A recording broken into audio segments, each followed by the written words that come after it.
Welcome back to the Tidarium Hangar. This is Mike, and I'm coming at you with the best and worst of Legends third-party Transformers for 2019. And because I only started collecting these in 2019, I really didn't jump into it any time before that. I'm reviewing pretty much everything I've picked up, which might be some stuff from 15, 16, 17, 18, and 19. This is my catch-up year on Legends, and I already did a masterpiece. I was gonna do a chug, but I didn't touch enough chug. But I did touch quite a bit of Legends this year, and they're kind of like mini masterpieces. So let's get right into it.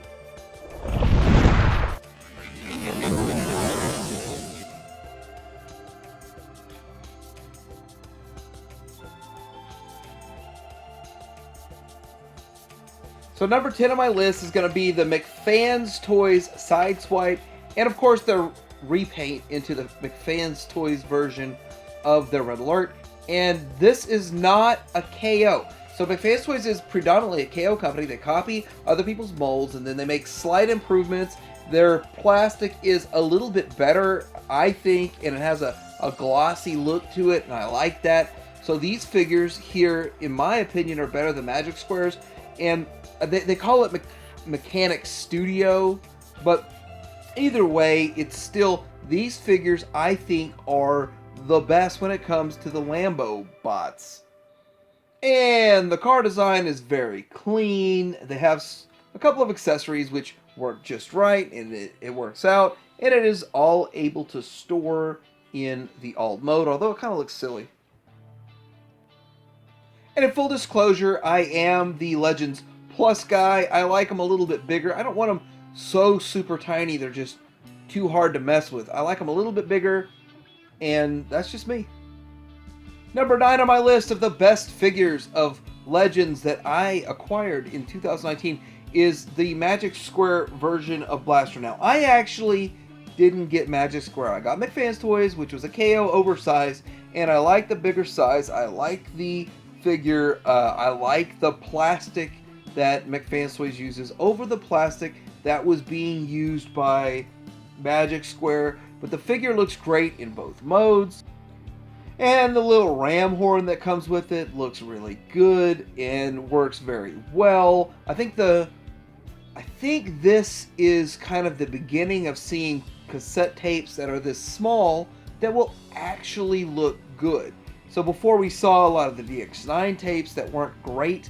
They were sort of almost like a shadow of the figure versus an actual figure with detail and all that. So number 8 on my list is McFans Toys Rodimus, and the reason he's a bit lower on my list and not closer to the top is because of his knees and the fact that the way the whole knees and legs look, he's just a bit too tall. It doesn't look quite right. It looks like something's a bit off in that area. Aside from that, I have no other complaints about this figure. The transformation is awesome. The alt modes both look great. I really think that the alt modes look outstanding for this figure, and he has quite a bit of accessories, and I think the coloring is just right. I felt it was off at first, but then with a lot of feedback in my comments, I really came around to, yes, you are correct.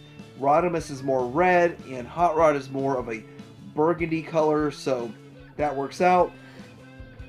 He's also included with the Target Master, and this figure has so much going for it, and his trailer actually transforms and does a whole lot of stuff.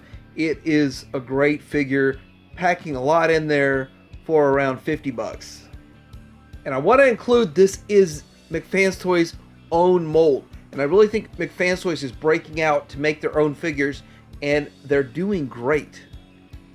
Number 7 on my list of the best Legends figures is the DX9 Sonic Wave, or their version of Soundwave, and I still think it looks good. It's the best one on the market right now. Magic Squares is coming out. It looks good. It's very promising. But you know, here's the thing. If someone already has this, like I've already got this one, why would you upgrade or trade off to get Magic Squares? Because Magic Squares might be 10 or 15% better.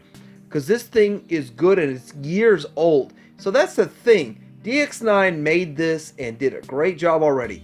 The one drawback I see are the cassette tapes that are not that great. And of course, I'll get the Magic Square one, I'll review them, and I'll do the comparisons of the cassette tapes and all that stuff. But I really think the Soundwave DX9 did a great job in the first place. So if you can pick one up, do it. So Magic Square's Trailbreaker is making my number 6 on my top 10 list of Legends figures, and I think this figure looks great. In fact, I like pretty much everything about it. I don't have any issue with his size.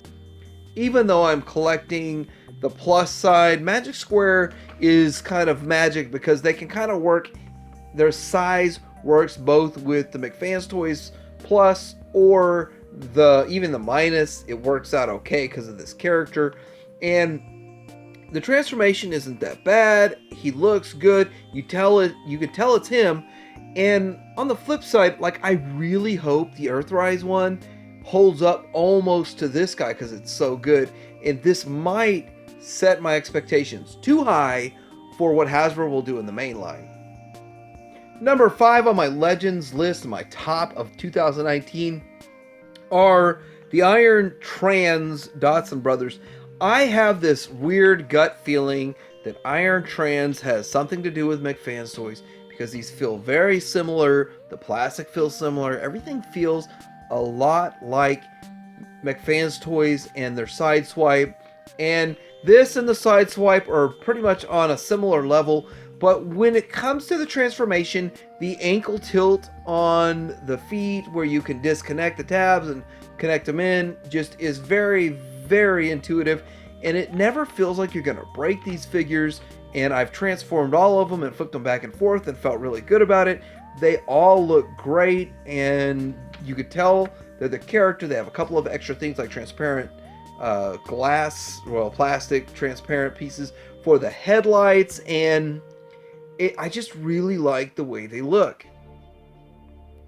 And I think the alt mode looks really good and it's spot on. The only thing I don't like is that they went out of their way to make doors that open. And the doors that open leave right in front of the door. It's just kind of a weird looking little section because the doors open. If they didn't make the doors open, it wouldn't be as big of a deal. It wouldn't look as aesthetically unpleasing in the alt mode. But that's the only thing about the alt mode I don't like. The reality of it is they did a great job, and the Iron Trans, McFans Toys, whatever you want to call them, are really great. So when I got into collecting the Legends, I really wanted a Wheeljack, and the only Wheeljack I even heard of was Toy World's Whiskey Jack, which is a great figure. In fact, the design and the aesthetic and the way it looks almost rivals what Takara did in the Masterpiece line. If they blew this up, it would look pretty good next to the Takara version. But I have to say that while I like this figure, it's a bit small. It's a bit small for my scale. I'm a Legends Plus. This is a Legends Minus. This is almost on par with New Age and the smaller stuff that New Age makes. And with that, I like to use this to show size comparisons to the smaller, the Legends Minus section. But it doesn't take away the fact that it looks amazing, it looks great, and it looks great in both modes. And the transformation is very intuitive and simple, and I never feel like I'm going to break it. And it's just weird. Toy World just out of the blue makes this figure. Number 3 on my list is Magic Square's Optimus Prime and the Light of Justice. Is that what it is? Anyway, they made their Masterpiece version first, then they brought this one out, but I really think that this is the design and they blew it up to Masterpiece, or one way or the other. This is the case in point that Magic Square should be making more Masterpiece figures. Transform Element is showing up Magic Square in a lot of different ways because they are making Masterpiece, they're making Legends, and they're doing all of that. Magic Square has the ability to do really well. Problem is, I personally do not like the plastic. I think the plastic is a bit chalky. I would like a brighter sheen to it. I don't think they use the proper paint apps on it. A lot of the stuff is just unpainted. There are paint apps here, there, and everywhere, but not all over the figure or where I would like to see it. So even when they attempt the paint apps, they screw up the whole figure. Like, this is a Legends figure, and I don't like the face on it. I even considered buying this figure and parting out the parts I don't like and just completely taking two figures apart and building one, and I canceled that idea because, well, I just don't want to do that much work. But none of that changes the fact that Magic Square is still the absolute best Optimus Prime in the Legends scale that I've found. And the Hot Soldiers one's good, but Magic Square is still the best in the Legends scale. My number 2 is Iron Factory Bruticus. Now, I had bought up several lots of these figures when I started collecting, to collect on the cheap. And people that were dumping them and not getting rid of them and just not caring about Legends anymore and going straight into Masterpiece or whatever they were doing, to sell them off for way cheaper, half price or whatever. I got a good deal on them. And when I got this guy, I realized a couple things. I didn't care about Iron Factory, but I was learning about all of this, and I found that Iron Factory stuff is really expensive on the secondary market. In fact, if you miss the first run and then you buy it later, it costs you a ridiculous pretty penny. And so I was thankful I got this figure, but I didn't understand that Iron Factory was ultra stylized. They were not slavish to G1, but when I had this figure in hand, I felt like this was a G1 attempt, and it was a little bit like G1 adjacent, but really on my shelf that I put together as being the most G1 representation, it fits in very well. It looks really good. It's painted extremely well. It stands out. In fact, it draws your eye to the shelf. And I don't care to break it down and flip them around because Legends figures are pretty simple to flip around. I want to keep this as Bruticus, and I really like it. My number 1 is New Age Agamemnon, and this Megatron looks great. Now, I super hyper focused in on his pelvis. Why? I don't know. It looks terrible in the pelvis area, but past that, everything else about the figure looked great. I heard so many people raving about the first one that came out. This is the EX limited edition version, and it's like less than $50 it shows you right now. Other places are asking $70 for this figure. I think that's too much. $50 is great. $50 might be even too much, but the reality, the world we live in, when this sells out, $70 is going to look like a good deal. People might be paying $100 or $150 for this guy down the road because it looks that good. New Age was able to paint this figure, make this figure look amazing. I cannot believe how good this figure looks. I have Magic Squares coming in, and I can tell you I might like Magic Square's design better, but I know Magic Square doesn't know how to spray some paint on a figure.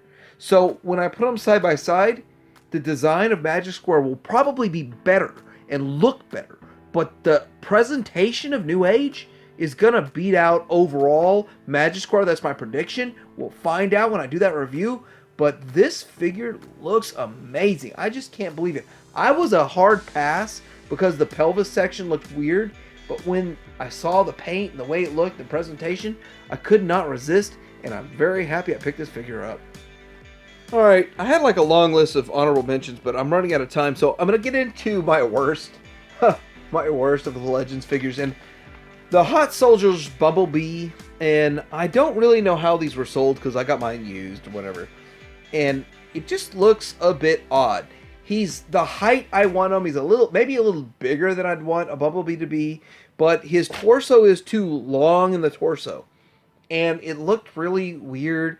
I don't really like it, and so I picked up the New Age Flipper, KO of New Age Flipper, and it's a much better size, and everything for the Flipper looks better, in my opinion. I think this Flipper is a much better representation of Bumblebee, works better on my shelf, so that kind of, you pick the best one you like, right? Oddly enough, Hot Soldier's Cliff Jumper, I think it looks okay. I still don't think it's the best that can be made, but when you look at the way Cliff Jumper and the chest is, it's different than the Bumblebee, and it almost seems like the torso doesn't feel super duper long for whatever reason, and it works for this character versus Bumblebee. So my next figure on my worst list of Legends figures that I picked up in 2019 is the McFans Toys gears. Now, McFans Toys made their own gears, and I really do feel like they basically took a G1 mold, added a head swivel, gave it some elbow joints and some knee joints, and that's it. It really is not what we have come to expect from the Legends line, and I started to realize, you know, I'm not the only one that felt that way. I was happy that I had this figure representation on my shelf, but then when I started to notice a lot of people are still going after the Hasbro one, and the Hasbro one has a lot of issues itself, but the Hasbro one indeed beats this figure out, and that figure was what, a $10 figure back in the day, or $6 figure back in the day, and this thing is 25 bucks. I do think this figure is a representation, but I think like New Age or Magic Square will probably come along with one in a year or two that beats this guy out. Next on my list of the worst figures for Legends that I picked up in the last year is Hot Soldier Soundwave. First off, he is not a bad looking Soundwave. He does look good. I like the way this figure looks, and he's still on my shelf because of his size and his presence. I even have Sonic Wave from DX9, which I think is superior in design, but Sonic Wave is so small on my Legends Plus shelf. I need the McFans Toys version of this, so I have the McFans Toys version of this. But design-wise, it does not hold up to the DX9 version, and Magic Square's coming out with one that I think will beat it. So it's not a bad figure. It's not a horrible figure. You know, it's Soundwave. I love Soundwave, and the fact is, I'm not getting rid of any of them because when I get my Magic Square, I'm going to use comparisons, and I just really like this character, and he's fun and easy to flip back and forth, very intuitive, but he's not holding up over time. And by the way, quick tip, if you need a Soundwave, this guy is a cheap one to pick up on the fly. So, my last of my worst figures, oddly enough, my top worst figure is the same character as my top favorite figure, Megatron, and that's for a reason. DX9 made this Megatron, and I have the McFans Toys version, which is a KO oversized version of this, but in the end, he looks spot on as you know it's Megatron, but he doesn't match the cartoon representation very well, and the proportions are a bit off, like he's too super big in the chest, his legs look a bit wonky, and the transformation is okay. It's not a bad transformation. The gun mode is great because, well, the gun mode's better than New Age Agamemnon's gun mode, but in the end, I store him in bot mode, and for bot mode, he's just not there. Now that we're going to have two companies beating this guy, he's not holding up over time either, and I'm a little disappointed in the fact that, you know, DX9 didn't do as good of a job in the first place, but you know what? It beats out Hegimon. So anyway, let me know what you think about my list of Legends figures. Which figures do you like? Which figures do you not like? Do you feel like my list really made a lot of sense? Because I'm new to the Legends game, and I'm trying to get my bearing on what's going on in the Legends world. I think I have a very, very firm grasp of what company scales with what, and I try to show that in every single review that I do with my Legends figures, and I'm going to be reviewing many, many more in 2020. So, like, subscribe, and Titanium Hanger out.